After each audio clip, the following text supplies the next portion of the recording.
여러분 안녕하세요. 7월 31일 여의도 펀드매니저TV 금일 시장 전망 및 투자 전략 시작하도록 하겠습니다. 살벌한 아침, 눈뜨기 싫은 아침이 사건이 드디어 터졌습니다. 머저리 세븐이 결국 파국으로 가는 그러한 통로가 됐다. 미저리 세븐, 매그니피션트 세븐이 아니라 미저러블 세븐다는 건 머저리 세븐이죠. 머저리 세븐 큰일 났습니다. 오늘 아침에 발표될 방금 마이크로소프트 실적이 그렇게 나쁘진 않은데 시장은 또 아주 악재로 받아들이면서 7% 가까이 시간에 의해서 지금 하락하는 모습이 나타나고 있습니다. 지옥으로 가고 있는 빅테크, 오늘 엔비디아부터 시작해서 테슬라까지 뭐 전부 다 아주 박살이 나는 모습, 이러한 것들이 섞여 나오는 아주 최악의 하루가 지금 다가오고 있는데, 피할 곳이 이제 현금뿐인가 그런 또 생각을 하죠. 그러면 첫 번째 우리가 생각할 게 AI에서 돈이 빠져나오는 것은 확실하다. 이 돈이 가장 빠져나와서 밸런스 맞추기로 뭐 방산, 조선, 화학 그동안 바닥에 있던 중소형주라든지 다른 섹터로 간다면 오케이 문제가 없는데 이 AI에서 빠져나온 돈이 전체적으로 이쪽으로 가지 않고 전체적으로 시장 자체에서 빠져나가는 케이스, 돌지 않고 순환매로 돌지 않고 빠져나가는 케이스가 제일 두려운 경우. 두 번째, 중소형주 밸런스 게임으로 가는 것도 무너지는 경우. 그것도 두 번째 두려움. 세 번째는 이머징에서도 미국이 빠지면 돈이 이머징으로 가거나 순환해야 되는데 이머징에서도 돈이 빠지는 최악의 케이스. 세 번째 케이스. 이 세 번째 케이스 1, 2, 3 모두가 우리에게는 재앙처럼 느껴질 수 있는 그런 살벌한 아침이 밝았습니다. 머저리 세븐이 결국 사고를 치는 그런 모습. 그러면 어느 정도 조정이 필요한 거지? 위에 이렇게 꼭지점에서 고점에서 거의 마이너스 한 20%까지 다 빠지는 상황인데 추가로 빠질 것이냐? 과거의 여러 가지 경험력을 보면은 추가로 더 빠질 수도 있죠. 한 30% 정도 오면은 맥스인 것 같은데 그 마지막 단계 지금 와 있는 게 아니냐? 그렇다면은 마지막으로 한 10% 정도 더 빠지면 된다는, 이렇게 빠지고도 추가로 견딜 수만 있다면은 우리가 견디죠. 당연히 다시 올라갈 수 있으니까. 그런데 이것들을 다시 돌려 세울 그 무엇이 뭐가 있느냐? 이건 이제 다음 달에 발표될 엔비디아의 실적 발표밖에 없을 가능성이 굉장히 높아 보이는데 이게 과연 통할 수 있을까? 기대할 수 있을까? 반등을, 이러한 또 두려움을 가지고 금일 시장 전망 및 투자 전략 시작해 봅니다. 구독, 좋아요 많이 눌러주십시오. 네, 방금 끝난 미국 증시를 보면 다우는 플러스 0.72, 나스닥은 마이너스 0.99, S&P 500은 0.38. 아주 돈이 확실히 다우 쪽으로 도는 그런 모습은 확실히 보입니다. 오늘 시장 키포인트는 마이크로소프트 주가가 와르르 무너지는 거죠. 마이크로소프트가 실망스러운 2분기 실적, 클라우드 수익을 발표하면서 주가가 시간에 의해서 7% 이상 하락했다. 마이크로소프트는 장 마감 후 2분기 실적을 발표했는데 매출액은 647억 7,300만 달러, 예상치는 643억 9천만 달러니까 예상보다는 잘 나왔습니다. 매출은 오케이, 소폭 웃돌았고 주당 수익은 2.95달러로 예정 2.93달러에 보다 잘 나왔습니다. 그런데 여기서 애저 및 기타 클라우드 서비스 매출이 29% 늘긴 했지만 시장 예상치는 31%가 증가할 거라고 봤는데 그걸 미스했다는 거죠. 즉 미래 먹거리에서 문제가 발생을 했다. 이 부분이 시장에 실망감을 주면서 주가가 박살나는 모습, 살벌한 그런 모습이 나타나고 있습니다. 네, 시간에서 마이너스 6.13까지 하락하는 그러한 모습이 지금 나타나고 있네요. 금일시장 주요 키포인트 한번 봅시다. 미국 6월 구인 건수 818만 4천 건, 노동시장 냉각 신호가 나타났다. 이것도 살벌한 이야기네요. 미 7월 CB 소비자 신뢰지수 100.3 이상을 상회했다. 소비는 나름대로 잘 견디고 있는 것 같아요. 미국 5월 주택 가격 지수 전년비 5.9% 사상 최고. 어쩔 때는 주택 판매가 줄고 또 어떨 때는 늘고, 5월이네요. 6월, 7월도 아니고 5월. 상당히 과거 것이네요. 유로존 2분기 GDP 성장률 0.3%, 독일만 마이너스 0.1% 역성장을 했다. 러시아 우크라이나 전쟁의 가장 큰 피해주가 독일인 것 같아요. 영국 CMA가 아마 영국의 우리 같으면은 금융위 같은 건데 알파벳 엔스로픽 파트너십 반도점 규제를 조사하겠다. 이 부분이 이제 어제 가장 시장에서 핫했죠. 애플이 AI 훈련에 엔비디아의 GPU 대신 구글 TPU를 사용하겠다. 근데 어떤 분들의 이야기를 들어보면 그건 아주 일부일 뿐이다. 100% 다 사용하지는 않는다. 뭐 섞어서 사용할 가능성이 높다 이런데 이게 맞는 이야기인지 모르겠지만 주식은 뭔가 처음 크랙이 나타났을 때 가장 효과가 크고 충격이 큰다. 이게 굉장히 중요한 거죠.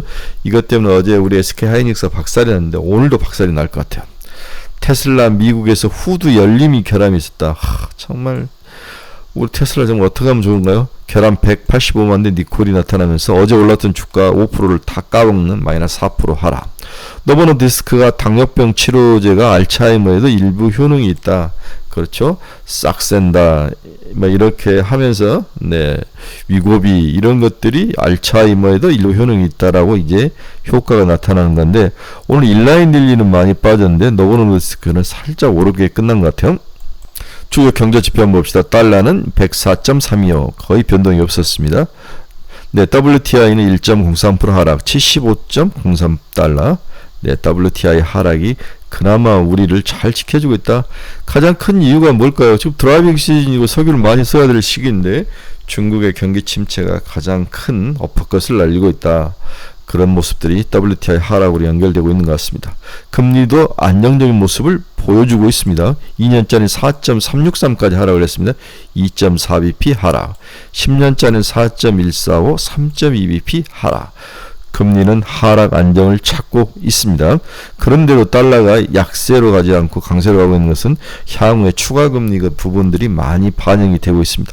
아마 오늘인가 BOJ가 금리 결정을 하는데 금리를 인상하지 않았을 때 지금 153달러, 153엔까지 빠져 있는 것이 인상하지 않았을 때는 다시 약세로 돌아섰을 때 또 시장에 어떤 충격이 다시 올까? 지금은 1200조라는 놀라운 엔캐리 트레이드 자금 일부가 글로벌 시장에서 지금 철수하면서 시장에서 특히 AI 쪽에 투자했던 많은 돈들이 빠져나오고 있다. 이렇게 보는 시각도 있는데 저도 그 부분에 100%는 아니지만 어느 정도 AI 하락의 원인 중에 하나라고 동의를 하는데 만약에 금리를 인상하지 않고 버텼을 때 동결로 갔을 때는 또 시장에 어떤 충격이 올까? 또 저희도 좀 모르는 거죠. 이러한 두려움들이 있습니다. 우리는 지금 일본의 변수, 미국의 변수, 러시아, 우크라이나의 변수, 미국 정치의 변수까지 다 섞여 있는 최악의 중소기업의 모습을 가지고 있는 거죠. 대기업들의 변수에 크게 노출되어 있는 상황이라고 봐야 될 것 같습니다. 테슬라는 4.21%나 하락하면 222달러 후드가 열렸다. 정말 이런 이머징 국가에서 만든 차도 이런 경우가 없는데 테슬라는 참 만드는 것은 문제고 제조업은 역시 제조업 우리 한국이 세계 최고인 것 같아요. 애플은 플러스 0.26% 상승. ARM이 어제도 빠지면서 오늘까지 10% 가까이 빠지는 모습. 이거 어떻게 해야 될지 모르겠어요. ARM. 저는 이제 거의 다 왔을 거라고 해서 팔지 않고 있는데 좀 견뎌봅시다. 엔비디아는 7%나 하락을 했네요. 103%. 저는 어제 이제 110달러가 깨지면 사야 된다고 생각을 했는데 서서히 분할 매수를 해도 되지 않을까 그런 생각입니다. 빠질 만큼 다 빠졌다.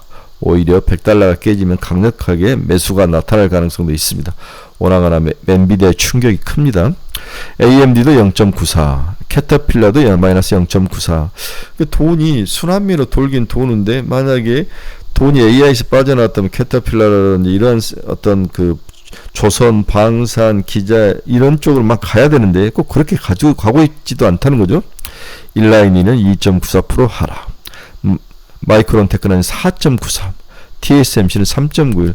결국 반도체 AI는 다 박살이 나고 있다 이렇게 봐야 될 것 같아요.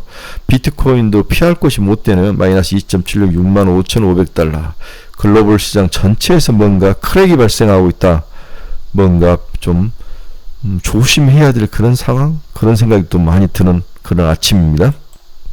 어제 저녁에 제가 이제 AI주의 실적과 전망에서 대형 성장주 실적을 앞두고 시장이 경계하는 것은 과도한 AI 투자로 의한 수익성 악화죠. M7 기업들의 분기 영업 흐름과 분기 영업 현금 흐름과 카펙스 컨센서스를 비교해보면 여러 종목들이 현재 상황이 왜 저렇게 하락하고 있는지에 대해서 이해할 수 있는 부분이 함의를 찾을 수 있다는 거죠. 지난주 아쉬운 실적을 공개한 알파벳의 경우 영업 현금 흐름은 전년 대비 7.1% 감소했는데 카펙스는 전년 대비 91.4%나 증가를 했다는 거죠. 이게 이제 하락의 원인이 됐다. 보면은 우리가 알파벳이 영업 현금 흐름은 전년 대비 마이너스 7%가 하락을 했는데 카펙스는 91%까지 상승하면서 이 아사라지장 난리가 났다 이렇게 보는 거죠. 엔비디아는 현금 흐름이 굉장히 좋은데 엔비디아는 별 문제가 없습니다. 아마존도 좋고 다 좋은데 애플과 알파벳 그 다음 좀 약한 테슬라들이 과연 캐펙스 투자를 어떻게 하는지 이게 이제 중요한데 이들에서 약한 고리라고 봐야 될 것 같습니다. AI 투자가 과도하다는 우려를 자극하는 수치들이다. 하지만 이번 주 실적을 공개한 4개 기업 마이크로소프트, 메타, 애플, 아마존의 실적 컨센서스는 알파벳 실적 결과는 다른 양상으로 보일 것이라고 예상이 되고 있다. 근데 오늘 또 마이크로소프트가 우리의 이런 예상을 깡그리 무너뜨렸다는 거죠. 영업 현금흐름과 카펙스 모두 전년 대비 이 4개 예산은 좋았다는 거죠. 그런데도 시장에서는 조금이나마 예상을 미스하니까 바로 때려버리는 하락하는 그러한 아주 시장이 약한 약세장에서 나타나는 모습이 나타나는 거죠. 영업 현금 흐름 대비 카펙스 비중이 높아지겠지만 알파벳처럼 급등하는 경우가 아닐 경우는 시장이 어떤 방향으로 해석할지 한번 기대를 해봐야 되는데 그 기대감이 깡그리 무너지고 있다. 조심해야 된다. 영업 현금 흐름 대비 투자가 너무 과하는 모습 이런 기업들은 조심해야 될 것 같은데 걱정이 앞섭니다. 제가 앞서두에 미국의 흔들림이 밸런스 맞추기라면은 이머징 시장으로 돈이 가서 이머징 시장을 강하게 하거나 돈이 그쪽으로 와서 바닥에 있던 것들을 끌어올리거나 또 섹터 내에서 순환으로 들어와서 AI에 있던 것들이 다른 조선, 방산, 기계, 소비재 쪽으로 간다면 내부재 쪽으로 간다면 노 프로블렘인데 같이 미국이 꺾이니까 이머징도 꺾이고 AI가 꺾이니까 다른 종목까지도 함께 무너질 가능성 이게 가장 두려운 거죠. 그런 면에서 좀 우리가 주의할 필요는 있다. 최근 디벨롭먼트 그러니까 선진국의 경기 모멘텀 둔화 여파가 그간 DM 경기 호조로 인한 낙수 효과를 갖고 있던 이머징 시장에도 점차 전이 중인 것으로 나타나고 있다. 이머징 경기 서프라이 지수를 선행하는 선진국 경기 서프라이 지수가 4월 고점을 통과한 후 6월 중순부터 기준선형을 하회하기 시작했다.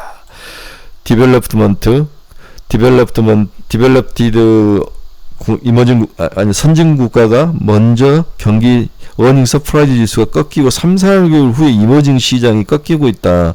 그런데 4월에 고점을 통과했다면 7월이나 8월 정도 되면은 이머징 시장도 꺾일 가능성이 있다. 이 점이 두렵다라고 지금 이야기를 하는 거죠. 이는 선진국의 경제 지표 실체가 전망치를 하회하는 비율이 커진 것을 의미하며 향후 이머징 국가들의 경기 모멘텀도 약화할 수 있다는 가능성을 시사하는 바가 있어서 주의가 필요하다는 거죠. 3분기가 시작한 이후 이머징 지역의 24년 GDP 증가율 전망도 둔화되고 있다는 점을 우리는 주목을 해야 될 것 같습니다. 특히 글로벌 경기 회복 기대감 속에 이머징 경제 성장을 주도했던 중남미, 원자재를 가지고 있는 중남미, 아시아 제조업의 국가들의 24년 GDP 성장률 개선 흐름은 둔화 또는 정체되기 시작했다. 좀 주의할 필요가 있다는 거죠.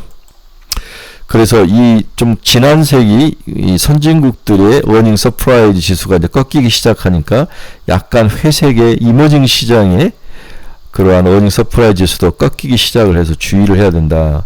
그 다음에 이게 신흥 유럽이 먼저 꺾였고 이머징 시장에서 그렇죠. 이게 이제 신흥 아시아인데 이게 이제 제조업 강국들인데 이것도 꺾일 가능성. 그 다음에 이게 중남미는 좀 꺾이고 있는 모습 좀 주의할 필요가 있는 모습이 나타나고 있습니다. 그러면 이머징 시장에서 가장 두려운 것은 크레딧 리스크죠. 신용 리스크인데 아직까지 신용 리스크는 아직까지 크게 나타나진 않고 있다. 그나마 다행이다. 이렇게 봐야 될 것 같습니다. 우리가 이제 국채 금리 스프레드 차이를 가지고 신용 리스크를 많이 보는데 미국의 BAA, 그러니까 B급 회사에서 국채 10년짜리 이 금리를 뺀 차르가 신용 리스크인데 그 신용 리스크가 하락하고 있다는 것은 아직까지는 신용 리스크에 문제는 없다. 이렇게 단순하게 이해하는 것도 나쁠 것 같지는 않습니다. 그 다음에 이머징 US 달러 어그리게이트 에버리지 OS의 단기 금리도 그렇게 막 치고 올라오는 모습은 없다. 단기 금리가 상승하고 스프레드가 확장이 된다면, 즉 투기 등급이 금리가 올라가면 이 스프레드가 이렇게 올라가겠죠. 그때는 리스크인데 아직까지는 그런 모습은 없다. 안정적이다. 이게 그나마 다행이다. 하지만 유의를 하고 봐야 될 것 같다. 이렇게 우리는 이머징 시장도 그렇게 이제부터 8월, 9월 하반기부터 충격이 올 가능성이 있다. 여기에 대비를 해야 된다는 거죠. 결론 들어갑니다. 주식시장이 지옥을 향해 가고 있는 듯한 이상 징후가 나타난다. 믿었던 AI 분야에서 둔탁한 조정이 속출하고 있다. 이미 고점 대비 20% 이상 조정이 나왔지만 추가 조정이 예상되며 시장을 혼돈 속으로 몰고 가고 있는 가능성이 있습니다. 올 마이크로소프트 실적 충격은 한국 시장에도 고스란히 이어질 것으로 전망돼 주가 하락 대비가 좀 필요한데, 하락 대비가 뭘 어떻게 할까요? 이것도 고민인 거죠. 팔아야 되나? 견뎌야 되나? 저도 고민입니다. 우리가 가장 두려워하는 것은 미국 하락이 이머징 시장 상승으로 이어지는 밸런스 맞추기가 아닌 둘 다 폭락할 가능성이 제일 두렵죠. 그렇다면 우리가 지금 피할 곳으로 방산, 조선, 화장품, 음식료 이런 쪽으로 지금 강력하게 제가 밀고 가는데, 이 가능성이 지금 상황에 의해서 무너질 가능성이 가장 지옥 같은 상상일 것이다. 이들마저도 무너진다면 머리 아프다는 거죠. 시장의 밸런스 맞추기에 한국 시장과 우리가 집중하고 있는 섹터가 집중되기를 간절히 기도할 뿐입니다. 밸런스 맞추기로 돈이 한국 시장으로 들어가고, 그 중에서도 방산, 조선, 화장품, 음식료 등 우리가 강력하게 밀고 있는 쪽으로, 제약바이오 쪽으로 들어오기를 기대할 수밖에 없는 거죠. 오늘 카페를 통해서 여러가지 시장 상황을 자주 소통해 드리도록 하겠습니다. 즐거운 수요일을 응원합니다. 머리 아프네요. 여러분 중에서 투자의 방향성을 잃어버리신 분들 저희 카페로 오십시오. 가지고 있는 종목 상담이 필요하신 분들 저희 카페로 오십시오. 매일매일 관심 종목을 올려놓으니까 이 카페 주소 복사해서 치고 들어오시면 됩니다. 유료 카페니까 신중하게 생각을 하고 결정을 하시기 바랍니다. 어렵지만 잘 버텨봅시다. 네, 또 잘 버텨봅시다. 밸런스 게임으로 가기를 단기적으로 하는데, 보통 60꼭점에서 아주 최하의 케이스는 보통 30% 정도 마이너스 정도가 오는 게 바닥이 지금 20%까지 왔으니까, 뭐 바닥에 조금 남아있는데 3분의 1 정도 더 남아있는데 이 정도에서 멈춘다면 다행인데, 그러면 우리가 팔지 말고 견뎌야 되는데, 폭락의 조짐이 있다고 생각하면 다시 한번 생각을 해봐야 될 것 같아요. 이걸 돌릴 수 있는 것은 엔비디아의 놀라운 어닝 서프라이즈밖에 없다. 다음 달에 발표가 되지 이번 달이 아니라. 이걸 기대할 수밖에 없는 상황일 것 같습니다. 여러분 힘들지만 잘 버팁시다. 또 버틸만 합니다. 우리가 밀고 있는 조선, 방산, 화장품 뭐 이런 쪽으로 돈이 돌기를 간절히 기대해 봅니다. 여러분 감사합니다. 내일 아침에 뵙도록 하겠습니다.